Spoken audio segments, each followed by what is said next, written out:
We're going to keep moving forward here. We're going to return our attention to Colombia, the country of Colombia, where there is a mass uprising taking place. We are very happy to be joined here by the journalist Zoe Alexandra, who is the co-editor of People's Dispatch, covering social movements and left politics in Latin America and the Caribbean. Zoe, thanks for being back with us. Thanks so much for having me. Well, the pleasure is all ours. Ongoing situation here in Colombia. I don't know how many days it's been going on, but really the country just being totally rocked by social explosions, really, that started with this tax law. I mean, maybe, and we have some clips and some other things we're going to show, but just for those who maybe know nothing, Zoe, can you give us sort of the capsule view of where we are right now?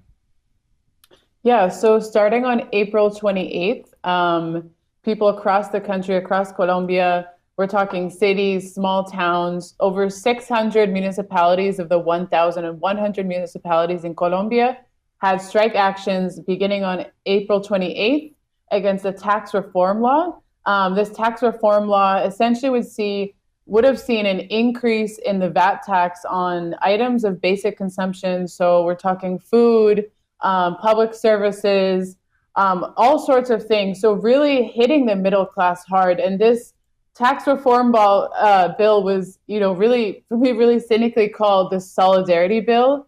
And it was attempting to kind of close the fiscal deficit and basically make the Colombian working class pay for kind of the, deficit in the budget that the government has. And basically what we've seen happen over the last week is that beginning on April 28th, massive mobilizations have been carried out. As I mentioned, cities, towns, you name it. People are on the streets, in the plazas, demanding that this bill be withdrawn. And beyond that, they're also demanding an end to the violence against communities, an end to the genocide that's been going on in Colombia for, of course, decades, but specifically about since the Havana peace agreements were signed.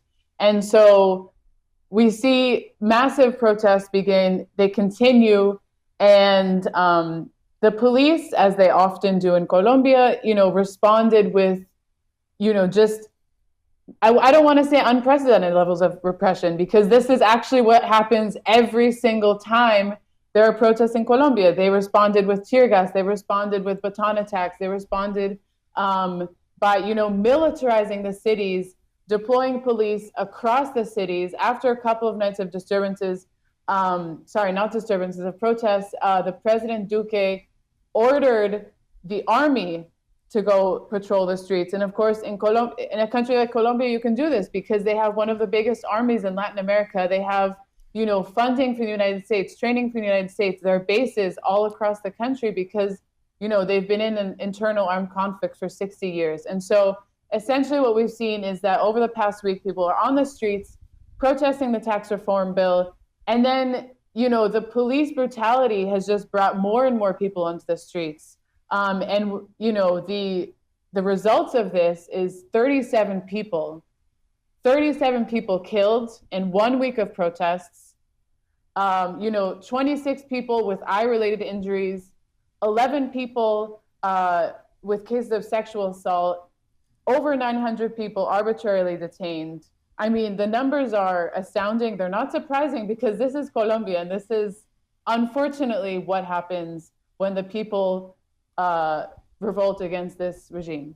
Yeah, well, and I appreciate that summary. And I want to juxtapose it a little bit with some clips because, not to make a huge deal about sort of peaceful protests, but when you see the repression, it really hits you even harder when it's just contrasted with the spirit of resistance, but the spirit of positivity in these protests. So the first one I want to show is just a couple clips of some of the cultural happenings at two of the large gatherings that we put together here, just to give you a sense of not only the crowds, but sort of the feeling in the air. So let's show that first, and then I want to get to this repression.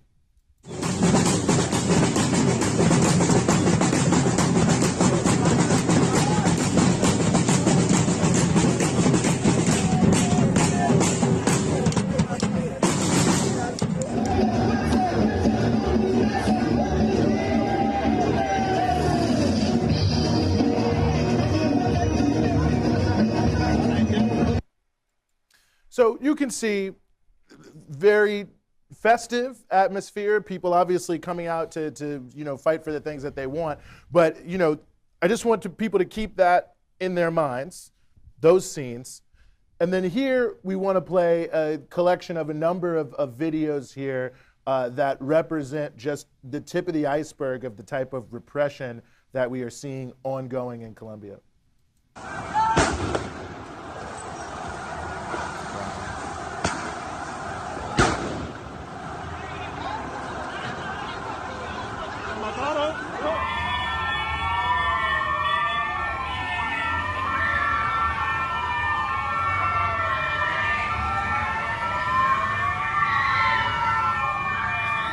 Muchachos, yo los abandono. Ven la policía. ¡Fuera, marica!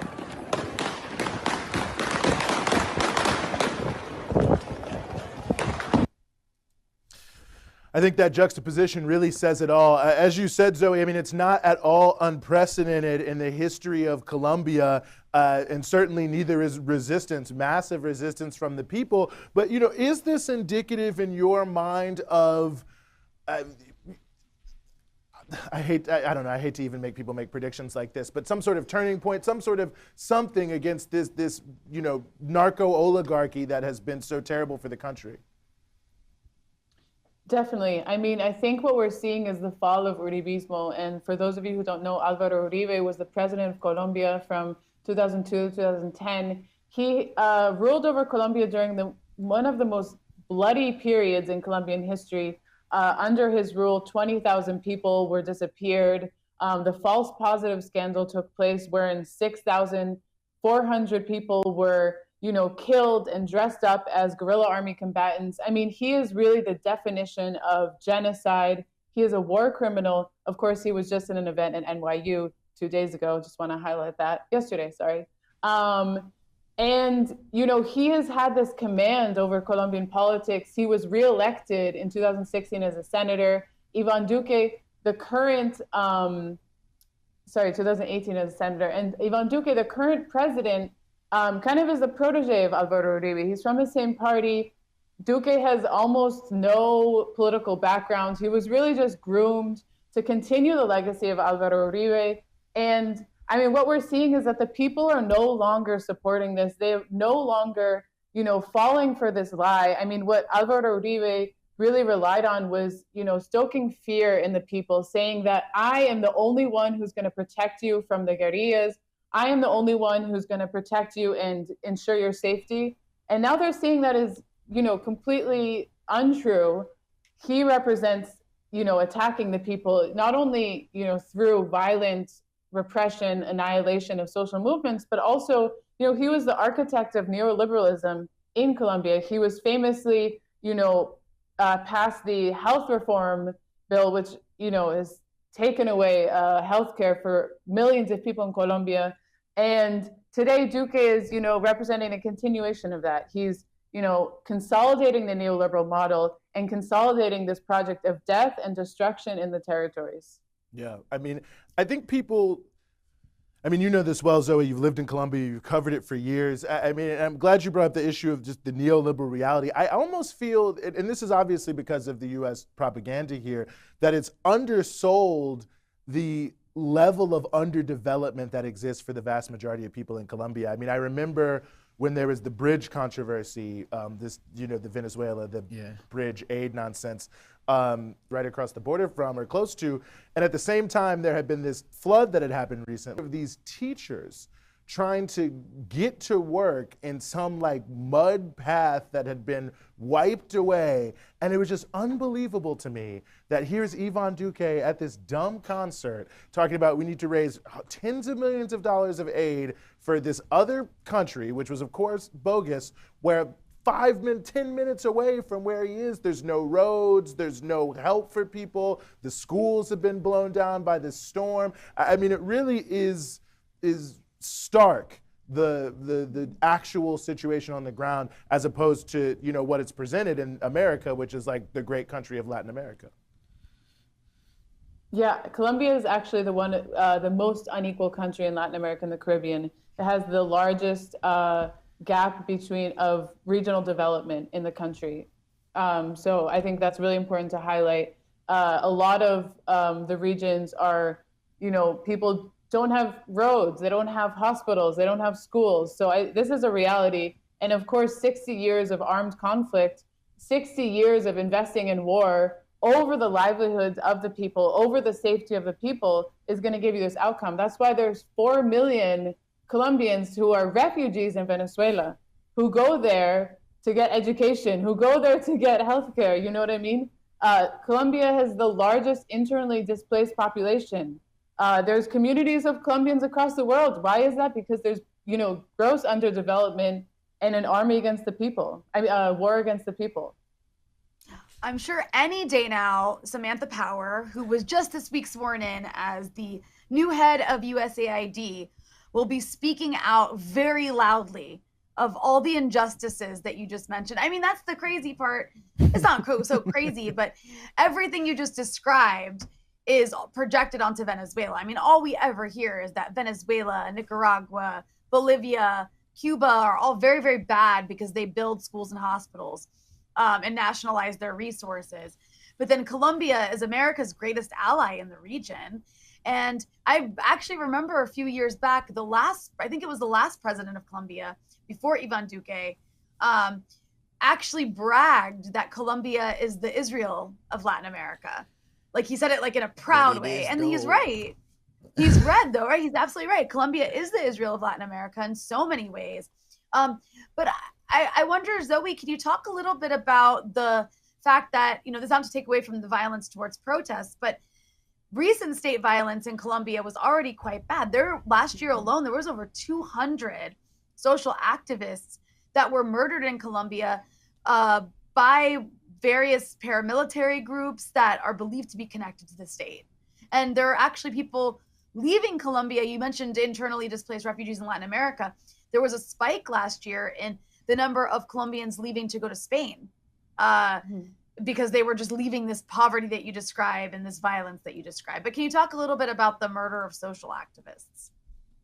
Definitely. I mean, this is, I think, a really key issue and directly related to what's happening right now on the streets. The reason that the armed forces, the reason why the police can assassinate with such impunity is because it's been doing so for the past couple of decades. And what we've seen in the last 4 years since the Havana peace agreements were signed in 2016 is that instead of actually, pacifying the country, we've seen kind of the target being shifted. Now, the state and paramilitary forces are focused on social leaders, human rights defenders, and all of those people who trusted in the peace process, who signed the peace agreements, and who demobilized. And so actually since 2016, I mean, the estimates vary, but it's anywhere between 1,100 and 1,600 social leaders, human rights defenders, and demobilized combatants have been assassinated. And,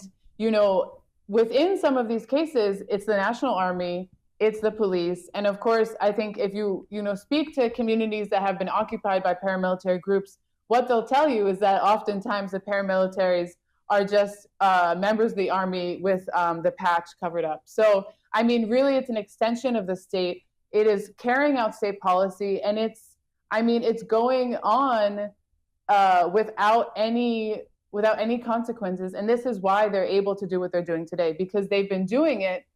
And the U.S. has not said one word. The international community, whatever that means,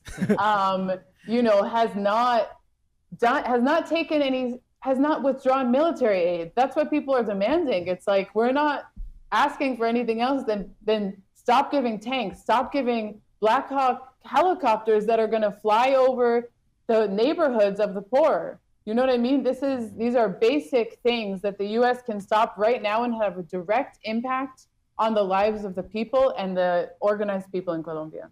Well, I'm glad you brought that up because it raises one other question, and that is, is anything being done for the former fighters? I mean, I know that the peace process was supposed to have all of these different elements, and the State Department, in fact, as you know well, released that statement last month about how great things seem to be going. I don't know why they would do that, but I think it's important to sort of counterpose that, because there is at least this belief that there would be some sort of mechanism through the peace process to try to address some of this.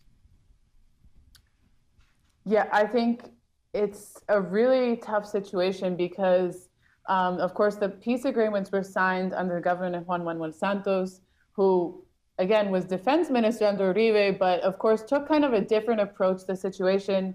Uribe's position is annihilate anything that is in opposition. Juan Manuel Santos said, you know what, let's pacify the territories, let's see what happens.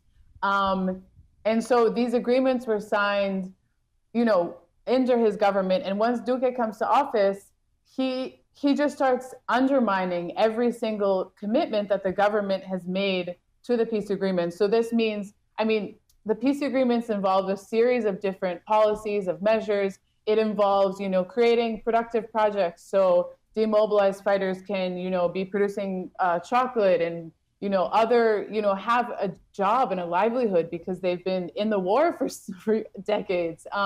It involves creating mechanisms to be able to judge the crimes that were committed during the conflict. One of, Duque's infamous actions was to try to undermine the special jurisdiction for peace and to say that it didn't have, validity. And this is the same tribunal that's going to be looking at the crimes committed by the army during the conflict. And so every single aspect of these peace agreements has been underfunded, undermined, and meanwhile, the people who are in these transitional zones to transition to civilian life are being picked off and assassinated. And so, how can you have peace in this kind of situation? And what does peace even really mean if they're just attacking all the agreements that were just made? Yeah. Well, how does this affect, in your mind, the politics of Colombia? I saw that Gustavo Petro, a former progressive candidate for president, high in the polls again. And you said at the beginning that this may be the fall of some of these politics birthed by Uribe. Your thoughts on some of the, repercussions? Yeah, in the 2018 elections, we saw the massive rise of Gustavo Petro. Just to want to tell people, Gustavo Petro was mayor of Bogota. He was also a member of the M19, which was an urban guerrilla group. And so the fact that someone who was part of this kind of group could make it to the presidential elections and run off against an Uribista is already historic. And this time around, he is polling really high. And, there's a whole coalition of left forces that has been built around him, the, historic Pact for Unity. I think we'll see how this turns out in the polls. Electoral politics is always really complicated, especially in Colombia, a long history of abstentionism. But I think either way, people are becoming more organized, becoming more mobilized, and a lot of maybe the sectors that would be supporting the conservatives, are on the streets now because they're seeing their economic and survival kind of be impacted by the neoliberal policies. They're the ones who are also being impacted by the repression now. And I think there will be a shift towards more leftist policies that have been so stigmatizing Colombia. Mm-hmm. Zoe, I'm curious, just like making this a little bit more regional for a moment. There is this issue on the border between Colombia and Venezuela. You have these paramilitary style groups that have taken over certain towns. The Venezuelan military has launched a campaign against these groups, and you've seen the mainstream Western media has covered it in a very anti-Venezuela regime change kind of way. The Venezuelan military is so evil. Look at what they're doing to these people on the border. But what is happening on the border? Is this sponsored by the Colombian state? Is there a connection to the Colombian state? And, by extension, the U.S.? Is this some kind of what it looks to me like? And, it looks to me like there's something very dirty taking place that isn't just, lawless areas, that has to do with trying to destabilize Venezuela further. What's your take on what's happening? Yeah, I think the existence of all of these paramilitary groups in Colombia who daily terrorize the Colombian population, who, are involved in drug trafficking and have just made that kind of the only existence for people in those regions. The border regions are some of the most impacted by the armed conflict, with most numbers of, displaced people who have to rely on, coca production to survive. one could say that the fact that these groups are allowed to exist and to profit and have alliances with maybe local government authorities is, of course, because the Colombian state allows for it, and because they benefit from this drug trade. I mean, there's a lot to say about the links between the national government and other elected officials with these kind of groups. And of course, I mean, Colombia is the U.S.'s biggest ally in its assault against Venezuela. I mean, that's another reason why they can't lose Colombia. That's why we're not seeing such strong statements coming out. If Iván Duque goes down, if there's some sort of leftist government in Colombia, what's that going to mean for the attack against Venezuela? So I think really, I don't know if we want to say that this is a plot that's the U.S. is behind, of course, the reason these groups exist and the reason they're allowed to exist and thrive really is because Colombian government policies, is because the U.S. has systematically trained the army, has forced these zones to be zones of economic abandonment. In the region Arauca, which is in that border region, right where next to Apure, where this military confrontation is happening, is one where Occidental Petroleum, a U.S. oil company, has occupied one of the largest indigenous kind of like sacred holy sites where there's this incredible ecosystem. And this U.S. company has occupied the entire area. This community is not allowed to enter. And, countless people have been assassinated by paramilitary groups, assassinated by private security, by members of the army for resisting the fact that this U.S. company has essentially, occupied their land. So, I mean, it's all necessary to add in this context, and that the war is against the people. And that's I think the bottom line here. I mean, the irony, of course, is that the vast majority of this U.S. military aid that goes to the Colombian police and military is for counter narcotics. Yet somehow, as you explain, a lot of this is revolving around drug trafficking. So it shows you how effective, or actually effective, the American drug war is. Wherever the Americans go, the drugs seem to flow even more. I did not mean for that to rhyme. That was very corny. The number of the level of cocaine exported from Colombia has actually increased since counter narcotic policies have been implemented in the region, and it continues to grow every year. So, yeah, make of that what you will. Juan, I didn't know if you wanted to jump in here. Yeah, no, definitely. I think that's like a perfect time to pivot to me. That's what I do. Make things happen perfectly. I think the hypocrisy is showing itself, right? Like, who in the U.S. government has really said anything? These mainstream media outlets, like I checked last night, New York Times, and the one article I saw about Colombia was like in other news, all the way at the bottom, after the ads, after the paid by. The same thing with like Univision just started talking about this like yesterday. Like, where's Jorge Ramos at? Where is Jorge Ramos at? Looking for somebody eating out of the trash in Venezuela, I guess. He started posting about this yesterday. Right. And he posted something is like, the police and the military exist to protect the people, not to attack them. But what does that mean? Like, that's not even a criticism. That could be taken as anything. That could be like, oh, y'all don't even know what's happening, or like it's milk toast, right? But last month he was posting about Venezuela, right? Like, where's the critique of? Isn't he the one who like got even more famous than he already was by asking Maduro why he's a dictator or something? Yeah, Jorge Ramos. Tried to have that weird moment. They got kicked him out of the presidential palace, and he was trying to claim it was because he was like about to uncover something. No, it's because you're a cartoon character, Jorge. Well, Marco Rubio today said that international Marxist allies and narco guerrilla groups were actually behind the protests in Colombia. And so if that doesn't highlight kind of the undying, need to attack Venezuela and attack anything that's left, in spite of 37 people being assassinated, I think nothing else really does. It's the same thing that happened. Marxist allies. It's the same thing that happened with Khashoggi. I don't know how to say his name. In Saudi Arabia, there was very little critiques on Saudi Arabia. The stuff that's happening in Israel right now, where like these huge marches and what were said, like these huge like marches where they're saying like kill Arabs. marches, yeah. What was said? Yeah. Oh, there's Death what to Trump said. Arabs. There's good and bad people on both sides. That's what they said about this too.